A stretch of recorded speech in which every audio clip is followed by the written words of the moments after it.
বৰ্তমান সময়ত হোলী উৎসৱ কেৱল বসন্ত ৰং নাইবা ধৰ্মীয় উৎসৱেই হৈ থকা নাই। বৰ্তমান সময়ত হোলী বা ফাকুৱা আনন্দ, শান্তি, সম্প্ৰীতি আৰু সমৃদ্ধিৰ এক মহামিলন হৈ পৰিছে আৰু সমগ্ৰ ভাৰতবৰ্ষতে এতিয়া হোলী উৎসৱৰ ব্যাপক আয়োজন দেখিবলৈ পোৱা গৈছে। সমগ্ৰ ভাৰতবৰ্ষতে হোলীৰ উদযাপন কৰা হৈছে আৰু বহুতো সত্ৰ নগৰীত এতিয়া হোলী উৎসৱৰ যি আখৰা, সেই আখৰা দেখিবলৈ পোৱা গৈছে। হোলী উৎসৱ কেৱল আনন্দ উৎসৱেই নহয়, হোলী উৎসৱ হৈছে মহামিলনৰ উৎসৱ। যিহেতু মই বৰ্তমান উপস্থিত আছোঁ গুৱাহাটী মহানগৰীৰ লাজগেট স্থিত যি শ্ৰীমন্ত শংকৰদেৱ নামঘৰ আছে, সেই নামঘৰত এতিয়া হোলী উদযাপনৰ যি কৰ্মশালা, সেই কৰ্মশালা দেখিবলৈ পোৱা গৈছে। 2 তাৰিখৰ পৰা 8 তাৰিখলৈকে 8 মাৰ্চলৈকে যি হোলীৰ আয়োজন, সেই আয়োজনৰ যি কৰ্মশালা, সেই কৰ্মশালা দেখিবলৈ পোৱা গৈছে। যিহেতু বৰ্তমান আমি ইয়াতে উপস্থিত আছোঁ আৰু ইয়াৰে যি কৰ্মশালা বা হোলী গীত কি বা হোলীৰ অনুষ্ঠান কেনেকৈ উদযাপন কৰা হয়, হোলী গীতৰ কি পৰম্পৰা, সকলো আমি দেখুৱাবলৈ চেষ্টা কৰিম। লগতে পোনপ্ৰথমে আমি হোলী গীতৰ যি গীত, সেই গীত আমি উপভোগ কৰিবলৈ চেষ্টা কৰিম। যিহেতু আমি দেখুৱাবলৈ চেষ্টা কৰিছোঁ হোলী গীতৰ কৰ্মশালা।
বৃহত্তৰ গুৱাহাটী দৌল উৎসৱ উদযাপন সমিতিৰ উদ্যোগত আজি যি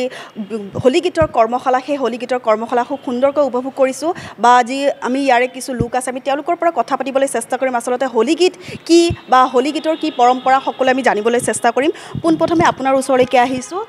হোলী গীতৰ কথা আচলতে কি ক'ব হোলী গীত মানে মানুহে কেনেকৈ গায় বা কি হিচাপে উপভোগ কৰে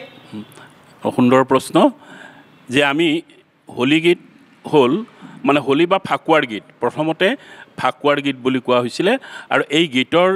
সৃষ্টি কৰিছে মহাপুৰুষ শ্ৰীমন্ত শংকৰদেৱে যেতিয়া গুৰুজনাই ডেকাকালত বৰদোৱাত এই দৌল উৎসৱৰ পাতনি মিলিছিল জানে যে তেওঁ ভাগৱতৰ দ্বিতীয় স্কন্ধত এইটো পাইছিল যে বৈকুণ্ঠ দৌল উৎসৱ হৈছিল গতিকে ফাগুন মাহৰ পূৰ্ণিমাত গতিকে সেইটো পোৱাৰ পিছত তেওঁৰ লগৰীয়াসকলক লৈ মৰুৱাপুৰৰ পৰা ফাগুৱানী সাত ঠাকৰ দৌল সাজাই এই বৰদোৱাত এই হোলী উৎসৱ দৌল উৎসৱটো পাতনি মেলিছিল আৰু এই উৎসৱৰ কাৰণে গুৰুজনাই 7টি গীত ৰচিছিল কিন্তু সেই গীতকেইটি যেনেকৈ গুৰুজনাৰ বহুতো বৰগীত নাইকিয়া হৈ গ'ল জুই পৰিলে বা অন্যান্য কাৰণ ঠিক তেনেধৰণে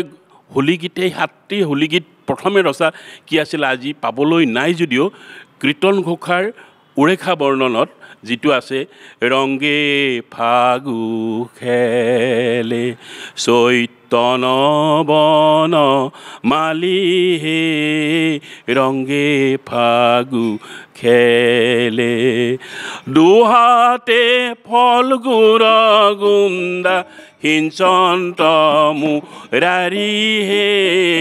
ৰংগে ফাগু খেল সেই গীতটিকে আমি প্ৰথম এই যে গুৰুজনাই 7টা গীত ৰচনা কৰা বুলি ক'লোঁ আমি এটা গীত বুলি ধৰিব পাৰোঁ আৰু এই ধৰণৰ গীতখিনি আমাৰ সত্ৰসমূহত বিশেষকৈ বৰপেটা সত্ৰতো এই প্ৰসংগ সুৰত এইদৰে গীত গায় তাৰপিছত মহাপুৰুষ মাধৱদেৱেও দৌল উৎসৱৰ লগত সংগীতৰ কেইটিমান বৰগীত লিখিছিল ফাগু খেলে কৰোণাময় দলয় গোবিন্দ এনেধৰণে তাৰপিছত এতিয়া সত্ৰীয়া পৰম্পৰাৰ পৰা যেতিয়া দৌল উৎসৱটো বৰপেটা সত্ৰত মথুৰা দাস বুঢ়াতা প্ৰথম সত্ৰাধিকাৰ তেওঁ যেতিয়া আনুষ্ঠানিকভাৱে শুভাৰম্ভ কৰিলে সেই ধৰণৰ গীতেই ৰচিছিল গাইছিলে কিন্তু পৰৱৰ্তী কালত দেখিলে যে অকণমান এটা মানুহৰ আৰু দৌল উৎসৱৰ হোলী গীতটো হ'ল ভক্তিৰস আৰু আনন্দৰস এই ভক্তিৰসৰ মাজেৰে আনন্দ কৃষ্ণ প্ৰেম গতিকে ভগৱানক মানে পুজিবৰ কাৰণে গতিকে সেইটোৰ কাৰণে তাৰে এটা আপুনি শুনিব নামঘোষাৰ যিটো মহাপুৰুষ মাধৱদেৱৰ নামঘোষাৰ আছে সেইটো আছিল এনেধৰণৰ প্ৰকৃতি পুৰুষ দৈৰনিয়ন্তা মাধৱ হে প্ৰকৃতি পুৰুষ সমস্তৰে আত্মা হৰি পৰম বান্ধৱ হে সমস্তৰে আত্মা হৰি পৰম বান্ধৱ হে প্ৰকৃতি পুৰুষ এই সুৰৰ আধাৰত অম্বিকাগিৰি ৰায়চৌধুৰীয়ে ৰচিছিল এটা জনপ্ৰিয় হোলী গীত এনুৱা বসন্তে প্ৰাণ কলৈউৰি যোৱা হে এনুৱা বসন্তে আহিছে প্ৰকৃতি চোৱা কি প্ৰেমে মাতোৱাল যৌৱনৰ প্ৰেম উন্মাদে মাতোৱাল পৰাণ হে এনুৱা বসন্তে এইদৰে বৰপেটা সত্ৰত যেতিয়া কবি সাহিত্যিকসকলে বহুতো গীত ৰচিলে প্ৰসন্নলাল চৌধুৰী অম্বিকাগিৰি ৰায়চৌধুৰী গোকুল পাঠকে আজি ৰঙে ৰঙে একাকাৰ আহা ভাই খেলো হোলী অবে মিল এই ধৰণৰ গীত বহুত ৰচনা হ'ল গতিকে এটা সময়ত বৰপেটাৰ হোলী গীত বৰপেটা অঞ্চলতেই মানে জনপ্ৰিয় হৈছিল বৰপেটা অঞ্চলতে চলিছিল নাহিছিলে কিন্তু আমি 2003 বৰ্ষৰ পৰা বৃহত্তৰ গুৱাহাটী দৌল উৎসৱ উদযাপন সমিতিৰ তৰফৰ পৰা আজি 23 বছৰত আমি উপনীত হ'লোঁ প্ৰত্যেক বছৰে আমি বিশেষকৈ বৰপেটা সত্ৰৰ পৰম্পৰাৰে আমাৰ যিটো প্ৰথম দিনাখন আমাৰ মেজিদা আতচবাজি প্ৰদৰ্শন তাৰপিছত হোলী গীতৰ অনুষ্ঠান পিছদিনাখন আপোনাৰ গোসাঁইক লৈ আমি দৌল যাত্ৰা কৰা পিছত বাঁহ ভঙা অনুষ্ঠানটোতো আপুনি যেনে অলপ আগতে আহে হোলীটো গালে সেই হোলী গীতটোৰ মাজেৰেই শ্ৰীকৃষ্ণই যেনেকৈ ঘুনুচাৰ বাৰীত গৈছিল যে লক্ষ্মীক এৰি পেলাই লক্ষ্মীয়ে তেতিয়া খঙাল হ'ল ঘুনুচাৰ বাৰী ঘৰৰ পৰা অহাৰ পিছত বাঁহৰ হেঙাৰ দিলে এই যে বৰপেটাত হৈৰে দিনা বাঁহৰ হেঙাৰ দিয়া হ'ল বাঁহ ভাঙি তাৰপিছত শ্ৰীকৃষ্ণ মানে লক্ষ্মীক জৰিবন্দী প্ৰৱেশ কৰে এনেধৰণৰ গীতৰ মাজেৰেও আমি সেই উৎসৱটিৰ তাৎপৰ্য আমি ৰাইজৰ আগত দিবলৈ চেষ্টা কৰিছোঁ গতিকে আমি বৃহত্তৰ গুৱাহাটী দৌল উৎসৱ উদযাপন সমিতিয়ে কৈছোঁ যে বৰপেটাৰ হোলী গীত অসমৰ হোলী গীত হওক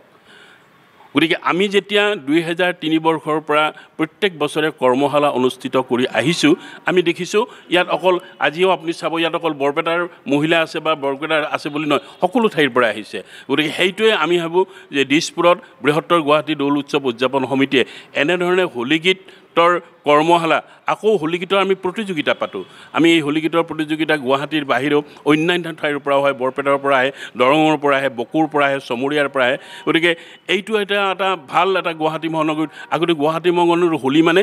আপুনি জানে মাদক দ্ৰব্য খাই এনেকৈ হুলস্থুল এটা পৰিৱেশ যেন বেয়া ৰং দিয়া মানুহক হেৰে কৰা সেইটো নহয় দৌল উৎসৱৰ যদি গুৰুজনাৰ যিটো তাৎপৰ্য ভাতৃত্ববোধ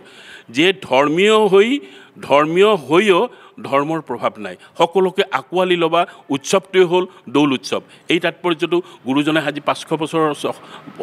পাৰ হৈ গ'ল তেতিয়াই উপলব্ধি কৰিছিল গতিকে এই ৰঙৰ উৎসৱে ইজনে সিজনক আদৰি লোৱা আজি এই উৎসৱৰ আমি আজিও এই কৰ্মশালাত যে বিভিন্ন ঠাই কাহিলীৰ পৰা আহিছে খানাপাৰাৰ পৰা আহিছে আপোনাৰ হেঙেৰাবাৰীৰ পৰা বহুত পৰা আহিছে কিয় যে আমি একাকাৰ আনন্দ আৰু কৃষ্ণক আমি কৃষ্ণ প্ৰেমেৰে আপ্লুত হ'ব পাৰোঁ গতিকে সেই বস্তুখিনি আমাৰ হোলী গীতত আছে গতিকে আমি বৃহত্তৰ গুৱাহাটী দৌল উৎসৱ উদযাপন সমিতিয়ে এইদৰে আমি দৌল উৎসৱৰ জৰিয়তে দৌল উৎসৱৰ লগত থকা এই সাংস্কৃতিক দিশটোক জনসাধাৰণৰ মাজত যে শুদ্ধভাৱে প্ৰকাশ কৰিবৰ কাৰণে প্ৰচাৰ কৰিবৰ কাৰণে আমি চেষ্টা চলাই আহিছোঁ আমি কেইবাজনো আজি 2003 পৰা লাগি আছোঁ গতিকে ৰাইজে যদি আমাৰ এই উৎসৱটোক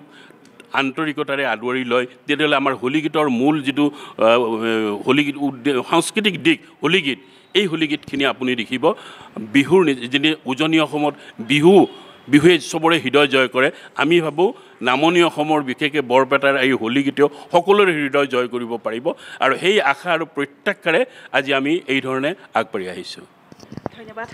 যিহেতু হোলী গীতৰ যি তাৎপৰ্য সেই তাৎপৰ্য খুব সুন্দৰকৈ ব্যাখ্যা কৰি দিছে যিহেতু আমি আৰু কিছু উপভোগ কৰিবলৈ চেষ্টা কৰিম হোলী গীতৰ উপভোগ কৰিবলৈ চেষ্টা কৰিম তেওঁলোকে খুব সুন্দৰকৈ আজি যি হোলী গীতৰ যি কৰ্মশালা সেই কৰ্মশালা আয়োজন কৰিছে আমি আৰু কিছু শুনিবলৈ চেষ্টা কৰিম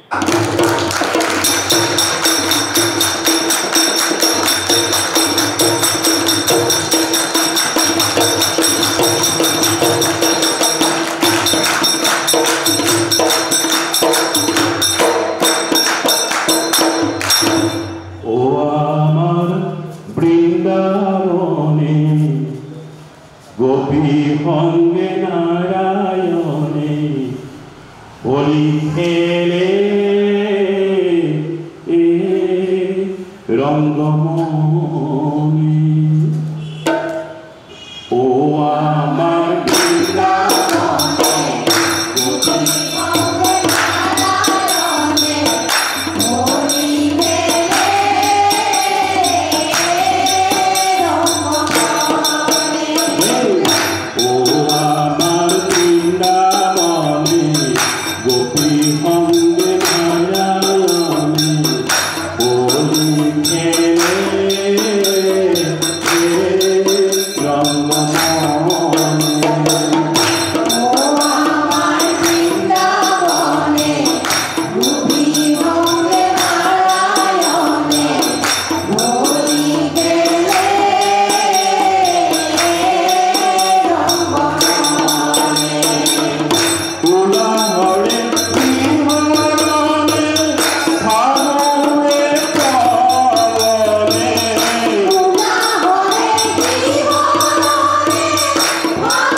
হোলী শান্তি সম্প্ৰীতি আৰু সমৃদ্ধিৰ আৰু মহামিলনৰ এক উৎসৱ বুলি ক'ব লাগিব আৰু এই হোলীৰ বাবে যি কৰ্মশালা হোলী গীতৰ কৰ্মশালা সেই হোলী গীতৰ কৰ্মশালাৰ আমি কিছু কথা জানিবলৈ চেষ্টা কৰিম যিহেতু আমাৰ সৈতে এগৰাকী মহিলা আছে বা এগৰাকী বাইদেউ আছে আমি তেওঁলোকৰ পৰা কথা পাতিবলৈ চেষ্টা কৰিম আচলতে হোলী এক আচলতে পৰম্পৰাও নহয় আৰু এক সুখ সমৃদ্ধি আৰু মিলাপ্ৰীতিৰ যি উৎসৱ সেই উৎসৱ কি ক'ব এই ক্ষেত্ৰত হোলী অতি ৰঙৰ উৎসৱ অতি আনন্দৰ উৎসৱ প্ৰেমৰ উৎসৱ মানে ভক্তিৰ উৎসৱ বুলি ক'লেও ভুল নহয় কাৰণ ভক্তিৰ ইয়াত গীত বহুতখিনি আছে গতিকে আমাৰ আচলতে অন্তৰেৰে আমি এই হোলী গীতটি আমি গ্ৰহণ কৰিছোঁ 2003 চনৰ পৰা বৃহত্তৰ গুৱাহাটী দৌল উৎসৱ উদযাপন সমিতিয়ে যি হোলী গীতৰ কৰ্মশালা আয়োজন কৰিছিল মই প্ৰথম ইয়াতে হোলী গীতৰ অ আ ক খ শিকিছোঁ 1 নম্বৰ প্ৰথম মই হোলী গীত শিকিছোঁ শ্ৰদ্ধাৰ দুগৰাকী গুৰু আজি আমাৰ সন্মুখত আছে ৰমেন দাস ডাঙৰীয়া ৰমেন দা আৰু শ্ৰদ্ধাৰ ৰবীন্দ্ৰনাথ দাস ডাঙৰীয়া তেখেতসকলৰ ওচৰত মই প্ৰথম হোলী গীত শিকিছোঁ য'ত হোলী গীতৰ একোৱেই নাজানিছিলোঁ আৰু ইয়াত কৰ্মশালাত আহিয়ে মই আকাশবাণী গুৱাহাটী কেন্দ্ৰত হোলী গীতৰ অডিশ্যন দি মই এতিয়া বি গ্ৰেড আৰ্টিষ্ট হিচাপে মই স্বীকৃত হৈছোঁ আৰু লগতে যিখিনি ইয়ালৈ কৰ্মশালাৰ কাৰণে আহিছে তেওঁলোককো মই অনুৰোধ কৰিম নিৰ্দিষ্টকৈ হোলী গীতৰ গুৰু নিশিকি যদি কৰ্মশালাত ৰেগুলাৰ উপস্থিত থাকে ইয়াৰ পৰাই এখন প্লেটফৰ্ম পায় আমি তেনেকৈ প্লেটফৰ্মখন পাইছোঁ আৰু হোলী গীত গাই আছোঁ আজিও শংকৰদেৱ মাধৱদেৱৰ যি আচলতে বৰ্ণনা সেই বৰ্ণনাৰ ওপৰত আচলতে হোলী গীতৰ যি আয়োজন কৰা হয় আমি জানা বা আপুনি এই ক্ষেত্ৰত কি ক'ব গুৰুজনাৰ সৃষ্টি বৰগীতো আছে হোলী গীত আৰু উৰেখা বৰ্ণনৰ কীৰ্তন ঘোষাৰ মানে সেইটো আছে ৰংগে ফাকু খেল চৈতন্য বনমালী আমি গোটেইখিনিয়ে আমি গাইছোঁ তাৰে মই অকণমান গাই দিছোঁ স্কেলটো ধৰি দিবচোন চাওক ৰংগে ফাগু খেলে তালত যাম ডাইৰেক্ট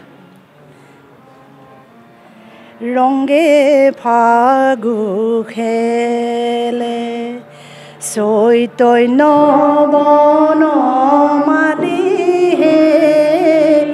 ৰংগে ফাগু খেলে ৰংগে ফাগু খেলে চৈতন্য বনমালী হে ৰংগে ফাগু খেলে দুহাতে ফুল গুৰা গুন্দা হিংসন্ত মুৰাৰী দুহাতে ফুল গুৰা গুন্দা হিংসন্ত মুৰাৰী হে ৰংগে ফাগু খেলে চৈতন্য বনমালী হে ৰংগে ফাগু খেলে ফাল্গুনী গোবিন্দ তুলিয়া দৌলত হে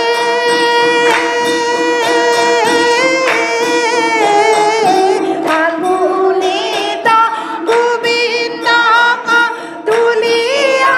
দৌলত হে দৌল যাত্ৰা কৰে মহোৎসৱ বেলাত আবিৰ ৰংগে দৌল যাত্ৰা কৰে মহোৎসৱ বেলাত হে ৰংগে ফাগু খেলে চৈতন্য বনমালী হে ৰংগে ফাগু খেলে চন্দনে ভূষিত কৰি কৃষ্ণৰ হৰি নহে চন্দনে ভূষিত কৰি কৃষ্ণৰ হৰি নহে তাকো দেখি যায় গুণৰ বিষ্ণুৰ মন্দিৰ আবিল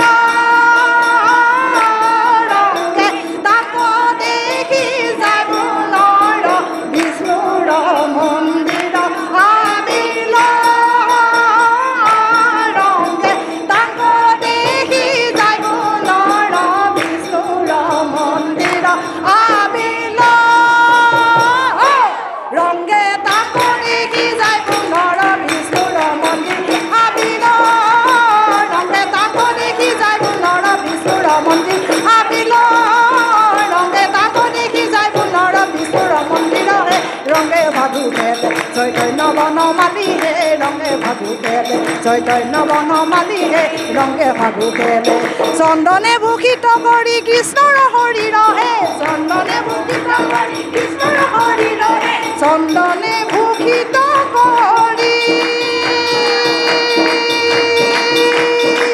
কৃষ্ণৰ শৰীৰ হে চন্দনে ভূষিত কৰি কৃষ্ণৰ শৰীৰ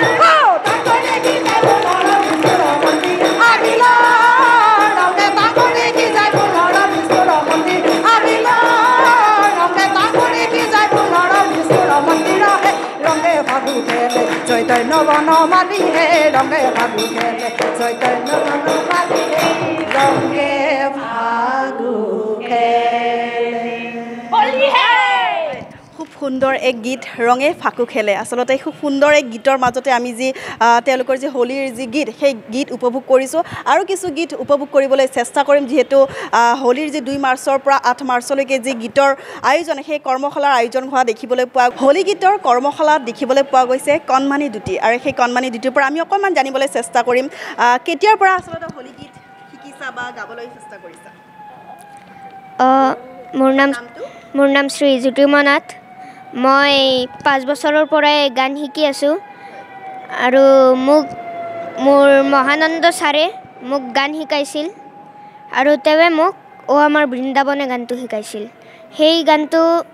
একদম ভাল লাগে মোৰ আৰু হোলীৰ দিনাত আমি শিকোঁ কি যে হোলী এটা ভাল উৎসৱ কিন্তু তাতে কিছুমান মানুহে হোলীত এনেকুৱা ৰং বনায় যোনটো দি আমাৰ ছালক বেয়া ক্ষতি কৰে কিন্তু আমি সেই ৰঙেদি বাছি হোলী খেলিব লাগে আৰু হোলী এটা মৰমৰ উৎসৱ ধন্যবাদ যেটো খুব সুন্দৰ কণমানিটিয়ে কৈছে যেটো তোমাৰ ওচৰলৈকে তোমাৰ নামটো কি নমস্কাৰ মোৰ নাম শ্ৰীকৃত হৰণীয়া হোলী বহুত ভাল লাগে হোলী খেলি ভাল লাগে মই ৰমেন ছাৰৰ লগত বহুত কিবা কিবি শিকিলোঁ আৰু বহুত ঠাইত হোলী গাইছানে গাইছোঁ কোন ক্লাছত পঢ়া 3 কিমান বছৰৰ পৰা হোলী গীত গাই আছা 2 বছৰ হ'ল গাই আছা ধন্যবাদ যেহেতু এই কণমানি দুটিয়ে খুব সুন্দৰকৈ হোলীৰ যি বৰ্ণনা আচলতে আমি যি বেয়া হোলী সেই হোলী গাত লগালে কেনেকুৱা এক প্ৰভাৱ হয় সেই যিহেতু এই কণমানি দুগৰাকীয়ে জনাইছে আমি যেহেতু হোলীৰ গীতৰ যি অনুষ্ঠান সেই অনুষ্ঠান আমি উপভোগ কৰিবলৈ আহিছোঁ আৰু কিছু গীত আমি উপভোগ কৰিবলৈ চেষ্টা কৰিম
হোলী গীতৰ যি তাৎপৰ্য খুব সুন্দৰকৈ তেওঁলোকে ব্যাখ্যা কৰি দিছে আৰু যিহেতু আমি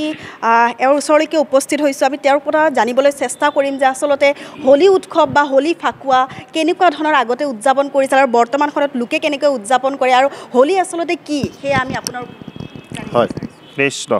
জয় গুৰু শংকৰ সৰ্বগুণাকৰ যা কেৰি নাহিকে উপাম তোহাৰে চৰণ কৰে নিকটকোটি বাৰ এক কৰোঁ প্ৰণাম বাৰ এক কৰোঁ প্ৰণাম হোলী গীতটো আমি আগতে সৰুৰ পৰা পাইছিলোঁ যে বোকা মাটি এইবিলাক খেলি ধূলি আমি বহুত খেলা খেলি কৰিছিলোঁ কিন্তু এতিয়া গুৱাহাটীত আমি আহি আজি 2003 বৰ্ষৰ পৰা আমাৰ এই দিছপুৰ শ্ৰীমন্ত শংকৰদেৱ লাজগেট নামঘৰৰ ইয়াতে জড়িত হৈ আছোঁ আৰু আমি এতিয়াহে বুজি পাইছোঁ আচল হোলী কি বস্তু হোলী আচলতে বোকা খেল নহয় হোলীটো হৈছে মানে প্ৰকৃতিৰ এটা মানে উৎসৱ যেনেকুৱা এতিয়া গছ মানে যিমান গছবিলাক আছে গছ লতা হাবি বন সকলোবিলাকে পাতবিলাক সলাব নতুন এটা উদ্যম আহিব ঠিক তেনেকুৱাকৈ হোলীটো এটা আমাৰ এইখিনি সময়ত সকলোৰে মন প্ৰাণ চিত্ত সকলোবিলাক উন্মাদ হয় পশু পক্ষী চৰাই চিৰিকটি যি চাৰিমুঠি জীৱ আছে উৰণ বুৰণ গজন ভ্ৰমণ সকলোৰে এই আমাৰ বসন্তকাল যিটো বসন্তকাল পৰিছে সকলোৰে মন প্ৰাণ চিত্ত উন্মাদ হয় আৰু সেইকাৰণে মহাপুৰুষ শ্ৰীমন্ত শংকৰদেৱ গুৰুজনাই এই হোলী গীতৰ সৃষ্টি কৰিছিল আৰু আমাৰ এই বৃহত্তৰ গুৱাহাটী দৌল উৎসৱ কমিটিৰ ফালৰ পৰা আমি দিছপুৰ লাজগেট নামঘৰতে আমি ইয়াতে কেন্দ্ৰ কৰি পেলাই আজি 2003 বৰ্ষৰ পৰা এতিয়া 23 বছৰ হ'ল সম্পূৰ্ণ গতিকে আমি মহাপুৰুষ শংকৰদেৱ গুৰুজনাই যিখিনি যেনেকুৱাকৈ হোলী উৎসৱ পালন কৰি ঠিক তেনেকুৱা ধৰণে আমি ইয়াতে কৰি আছোঁ আমি যিখন আমি দোলা আমি ঘূৰাওঁ অৰ্থাৎ আমি প্ৰচেছন কৰোঁ আমি তাত ভাগৱত লৈ পেলাই প্ৰচেছন কৰোঁ আৰু আমাৰ ইয়াত এটা কথা ভাল আমি হোলীহে খেলিছোঁ অকল ফাকুহে দিছোঁ আমি ইয়াত বোকা বা বেয়া কিবা ৰং কালাৰ এইবিলাক আমি কাকো নিদিওঁ আমি সুন্দৰভাৱে ভক্তিভাৱেৰে কোনোবাই এটা ফোট ল'ব ইচ্ছা কৰিছে ফোট দিছোঁ সুন্দৰ কৰি আমি সুন্দৰ মহাপুৰুষ শংকৰদেৱ গুৰুজনাৰ যিটো ভক্তিৰস ভক্তিভাৱেৰেহে আমি এই দৌল উৎসৱটো পালন কৰিছোঁ ইয়াত আমি কোনো মানে উন্মাদ হৈ মানে মাৰ পিট কাজিয়া পেচাল আমাৰ আজিলৈকে ইয়াত হোৱা নাই গতিকে আমি সকলো ৰাইজকে আৰু সকলো দৰ্শককে আমি জনাইছোঁ আমাৰ এই উৎসৱত সকলোৱে সহযোগ কৰক বহুত মানুহে কয় আমি গ'লে আমাক হোলী দিব নেকি বোকা মাটি দিব নেকি আমাক তেনেকৈ কিছুমানে কয় আচলতে ইয়াত আমাৰ বোকা মাটি একো নিদিয়ে আৰু হোলীটো যিটো ফাকু এই ফাকুখিনি একদম শুদ্ধ পবিত্ৰ ফাকু আমি আনি পেলাই ইয়াত ব্যৱহাৰ কৰোঁ কাৰো অপকাৰ নকৰে আৰু এই ফাকুৰো এটা যিখিনি আমি ফাকু আমি লওঁ ইয়াৰ এটা তাৎপৰ্য আছে এই ফাকু যদি কোনোবাই লৈছে শৰীৰত আমাৰ বিশেষ কৰি ছালৰ ৰোগটো নহয় আমাৰ ছালৰ বেমাৰ নহয় কাৰণ মোৰ এটা সময়ত মোৰ ভৰি এখনত কিবা অকণমান হৈ আছিল যেতিয়াৰ পৰাই মই ফাকু লৈছোঁ তেতিয়াৰ পৰা আজিলৈকে সেই অসুখটো নাই ছালৰ অকণমান সাধাৰণ বেমাৰ হৈছিল সেই ফাকু লগাই লগাই মই শেষ কৰিছোঁ গতিকে আপোনালোক চবকে কৈছোঁ আমাৰ এই হোলী উৎসৱত সকলোৱে সহযোগ কৰক সমূহ ৰাইজে আহক দিছপুৰ শ্ৰীমন্ত শংকৰদেৱ নামঘৰৰ জৰিয়তে আমাৰ যিটো অনুষ্ঠান হৈ আছে ইয়াত কোনো আমাৰ বেয়া বস্তু নিদিয়ে শুদ্ধ একদম ভাল মানে দামী সুন্দৰ পবিত্ৰ ফাকু আমি দিয়া হয় আমি কাৰোবাক লাগিলে ফোটটোহে দিছোঁ কাকো আমি মানে জোৰ জবৰদস্তি নিদিওঁ গতিকে মহাপুৰুষ শ্ৰীমন্ত শংকৰদেৱ গুৰুজনাই যিটো ভক্তিৰ আদৰ্শৰে যিটো আমাৰ এই হোলী উৎসৱটো পালন কৰিছিল আমিও তেনেকৈ কৰিবৰ কাৰণে চেষ্টা কৰি আছোঁ পৰা নাই গুৰুজনাৰ আদৰ্শখিনি ভালদৰে আমি পালন কৰিব পৰা নাই আমি পালন কৰাৰ কাৰণে চেষ্টা কৰিছোঁ যেনেকুৱা আমাৰ এই প্ৰকৃতিয়ে যেতিয়া এতিয়া বৰষুণ আহিব নতুনকৈ গছে পাত সলাব ঠিক আমাৰো বছৰৰ মূৰত বছৰ শেষ আমাৰ এতিয়া চতুৰ্মাহ পৰিব আমাৰো ঠিক তেনেকৈ মন প্ৰাণ চিত্ত মানে সুন্দৰ হৈ উঠক সকলোৰে এই হোলী উৎসৱে সকলোসমূহ অসমবাসী সকলো পৃথিৱীবাসীক সকলোৱে আনন্দ দিয়ক মন প্ৰাণ চিত্ত সকলোৰে পবিত্ৰ ৰাখক আমি একতাৰে আমি সকলোৱে ভগৱন্তৰ চৰণত আমি সেৱা কৰাৰ কাৰণে সকলোৱে আহি ইয়াতে শুদ্ধভাৱে ভগৱন্তৰ গুণানুকীৰ্তন কৰক এইখিনি আমাৰ ক'ব লগা আছিল কৃষ্ণ ধন্যবাদ যিহেতু এনেদৰে যি দিছপুৰস্থিত লাজগেট শ্ৰীমন্ত শংকৰদেৱ নামঘৰত যি দুদিনীয়া কাৰ্যসূচীৰে যি হোলী উৎসৱ উদযাপন কৰা হ'ব সেই হোলী উদযাপন যিহেতু ইয়াতে উপস্থিত হৈছে আৰু যিহেতু তেওঁলোকে খুব সুন্দৰকৈ সাংস্কৃতিক অনুষ্ঠানৰ দ্বাৰা যি হোলী উৎসৱ উদযাপন কৰিবা মই সেই হোলী উৎসৱতো আহিবলৈ চেষ্টা কৰিম আৰু খুব সুন্দৰকৈ তেওঁলোকৰ ৰীতি নীতি পৰম্পৰা অনুসৰি এই হোলী উৎসৱ আয়োজন কৰিব আৰু যিহেতু এতিয়া আখৰা চলিছে এই হোলী গীতৰ আখৰাত তেওঁলোকে খুব সুন্দৰকৈ আমি উপভোগ কৰিলোঁ আমি যিটো শেষৰটো যি হোলী গীত সেই হোলী গীত আমি উপভোগ কৰি আজি মই এই অনুষ্ঠানৰ পৰা হিনাদে বিদায় লৈছোঁ চাই থাকিব আমাৰ সৈতে এনি ভাৰত 24